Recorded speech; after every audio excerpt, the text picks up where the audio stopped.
Hello, everyone. It's Paige, and we are here for Selah in December, day 18. And we're going to just take a couple minutes and talk about future. One of the most famous verses in the Bible about future is Jeremiah 29:11. I'm sure we've all heard it and seen it and said it and spoken it over ourselves. But the word says, "For I know the plans I have for you, says the Lord. They are plans for good, not for disaster, and to give you a future and a hope." Meditating on our future looks like it's kind of never been so important, but also so difficult at the same time. It's almost like our future and the vision of our future is under attack. It feels like we can only look ahead a few days, even a few weeks seems just impossible. I remember right when the quarantine started, my husband and we bought plane tickets to go to Hawaii because everything was so inexpensive.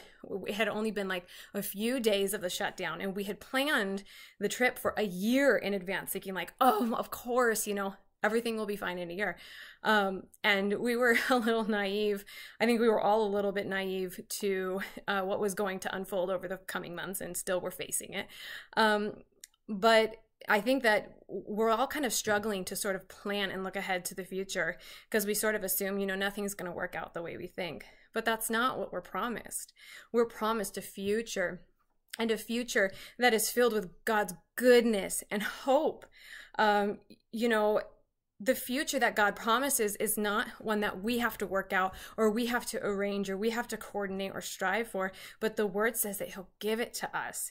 He creates and he delivers a future for his children, not a government, not a mandate, not a vaccine, not a stimulus check. Those things can be used by God, but our future is not dependent on those things. It's dependent on God, in whom there is no shadow of turning. He creates and he delivers that future. And our future is bright. The word tells us in Proverbs to commit our works to the Lord. That means submit and trust him. What our dreams are, what we want our future to look like, to submit those things to God. And it says that your plans will succeed. So if we respond to his will and his goodness, it says that those things will succeed. And today, I just want you to take some time to envision your future. Is it good? Is it filled with hope? Maybe there are things that you're not wanting to see in your future. Maybe there is some addiction or some shame or some powerlessness or some depression that you're just saying, I don't want that in my future. I don't want that to be out ahead of me. The word says that we can pour those things out to God, and we can tell him, God, this is what I want my future to look like. This is what I'm looking for. I want to encourage you to start imagining what your future looks like in God. What are his promises to you? What are the things that he's called you to do?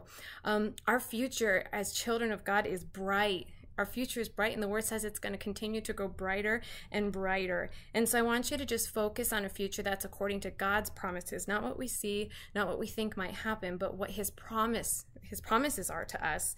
And to just posture yourself, position yourself to listen for and to respond to his will and to his guidance for a future, and to trust that he alone is the one who is working on a time that is still to come. So he's working now, but he's outside of time, and he's worked all of those things together. He's worked all those things together for your good, and he's working on a time that is still to come for you and for me and for your loved ones, and he will never leave us, and he will never leave us hanging, and he will never leave your future hanging. You can trust in him. He is true, he is consistent, and he will always outdo your wildest dreams. So I just want to encourage you to start thinking of the future. What does it look like, God? What do you want to see me do? What do you want to use me to do, God? I want my future to be filled with hope.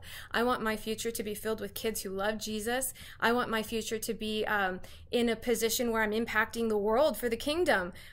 Those are things that are promised to us that we can stand on.